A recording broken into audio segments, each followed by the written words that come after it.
Assalamualaikum, halo balik lagi bareng Nubi Gadget. Ini dia Realme C3 atau Realme C3. Smartphone yang bikin heboh karena di harga 1,6 juta mampu menjanjikan performa gaming yang luar biasa. Kok bisa? Apalagi coba kalau bukan karena MediaTek Helio G70 versi low budget dari Helio G90T yang udah lebih dulu sukses di Redmi Note 8 Pro. Makin penasaran kan, segaming apa sih Realme C3 dari sisi grafik dan kinerjanya? Yuk langsung aja kita bahas. Nah, unit yang saya pilih ini adalah varian Blazing Red berwarna merah. Bagian belakangnya ada efek sunrise dengan permukaan berbahan plastik doff, bertekstur kesat yang nyaman dipegang dan nggak mudah kotor oleh sidik jari. Warna doff begini udah mulai jadi tren di HP-HP murah ya, tapi justru enakan begini, jadi nggak perlu repot-repot dipakein case dan nggak licin di tangan. Terus buat yang suka ngikuti perkembangan gadget pasti tahu ya, kalau Realme C3 yang pertama kali rilis di India ini berbeda dengan yang masuk resmi ke Indonesia.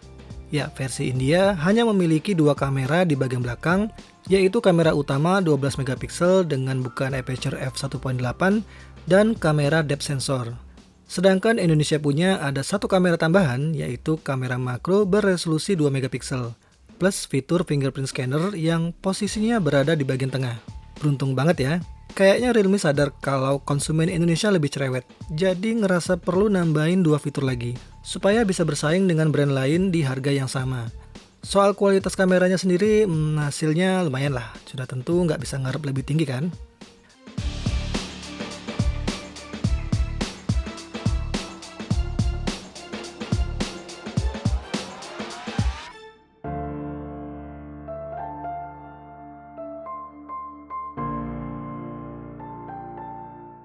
Lanjut ke bagian depan, layar 6,5 inch beresolusi SD Plus ini ternyata punya desain yang udah terlalu mainstream.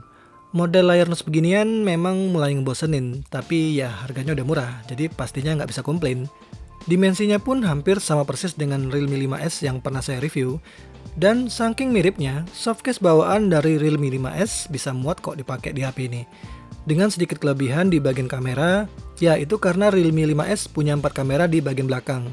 Jadi untuk sementara bisa pinjem dulu nih, karena Realme C3 nggak nyertain bonus softcase di dalam paket penjualannya. Untuk baterai punya kapasitas 5000 mAh plus charging port yang masih menggunakan micro USB. Harga segini nggak masalah sih meskipun belum Type-C, cuma portnya ini terasa sedikit longgar dan kurang menggigit. Proses pengecasan dengan charger 10 watt bawaan, tebakan saya akan memakan waktu sekitar 2,5 jam. Dan daya tahan baterai sebesar ini juga dipastikan bakal awet dipakai seharian. Detail soal waktu charging dan penggunaan baterai masih dalam tahap testing, jadi mungkin akan saya bahas lagi di video review berikutnya. Di sisi software, Realme C3 mengadopsi user interface terbaru dari Realme, yaitu Realme UI versi 1 berbasis sistem operasi Android 10. Buat yang belum tahu, Realme UI sebenarnya adalah ColorOS 7 dengan skin khusus yang mungkin tujuannya ngasih batasan antara HP Realme dan Oppo supaya makin jelas karena selama ini keduanya punya user interface yang sama. Singkatnya, Realme UI ini kelihatan bener-bener fresh, feelingnya hampir mendekati stok Android.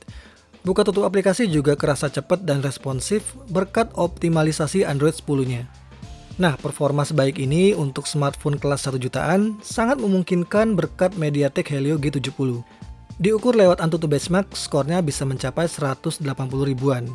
Yang berarti kinerjanya berada di atas rata-rata smartphone dengan Snapdragon 660 atau 665. Hampir nggak masuk akal kan? MediaTek kali ini nggak main-main, benar-benar totalitas dengan ngeluarin chipset gaming untuk HP kelas low-end yang kebanyakan HP di kelas ini punya spek kentang. Gak percaya? Nih, saya udah install 6 game berat dan kita akan cobain satu persatu. Game pertama yang akan kita testing adalah World War Heroes, settingan grafik rata kanan. Gak nyangka ternyata game ini sanggup berjalan mulus di kisaran 60 fps dan hampir gak ada stuttering.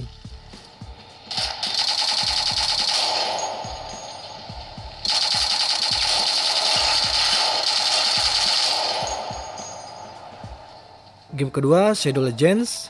Sebelum mulai, saya udah set pengaturan grafik dari auto ke medium di 60 fps. Ya, sewaktu berada di lobby memang ada sedikit penurunan FPS, tapi setelah masuk ke gameplay langsung kerasa smooth dan lancar banget.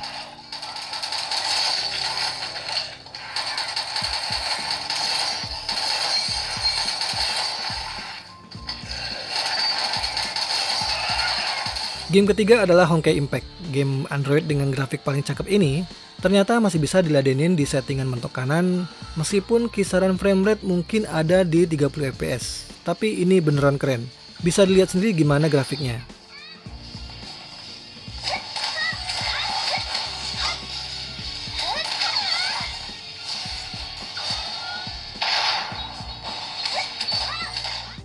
Game berikutnya PUBG Mobile. Standarnya bisa sampai di frame rate ultra, grafik smooth dan balance. Ini sebenarnya udah bagus banget, tapi saya penasaran apakah mungkin dimainkan di frame rate ekstrim dengan cara unlock menggunakan JFX Tools. Dan ternyata masih sanggup, asal di posisi balance, nggak lebih dari itu. Frame rate-nya bisa kok konsisten di 60 fps waktu bermain di mode multiplayer.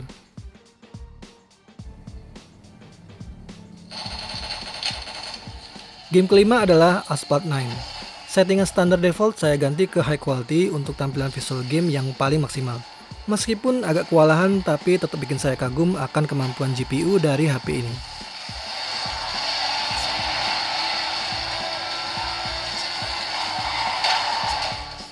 Game terakhir adalah Call of Duty Mobile atau CODM.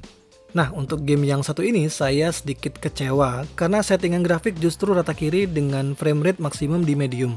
Ya, mau nggak mau harus nungguin update dari developer gamenya ya, karena nggak bisa diakalin. Ngarep banget sih bisa di settingan high karena ini satu-satunya game yang paling sering saya mainkan. Reloading.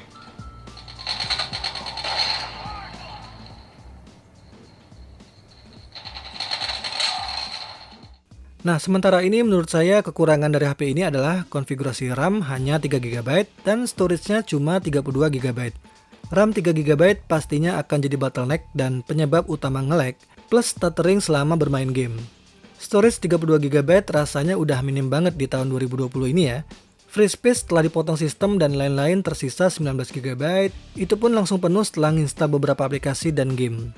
So, kesimpulannya buat gamer dengan budget pas-pasan, Realme C3 udah cocok banget dijadiin pilihan.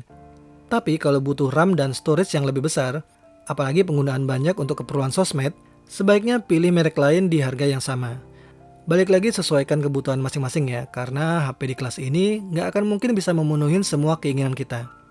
Oke, sekian dulu video dari saya. Kalau suka jangan lupa like dan share ke teman-teman kalian ya. Jangan lupa subscribe juga channel ini untuk konten-konten gadget menarik lainnya. Sampai jumpa di video berikutnya, semoga bermanfaat dan wassalamualaikum.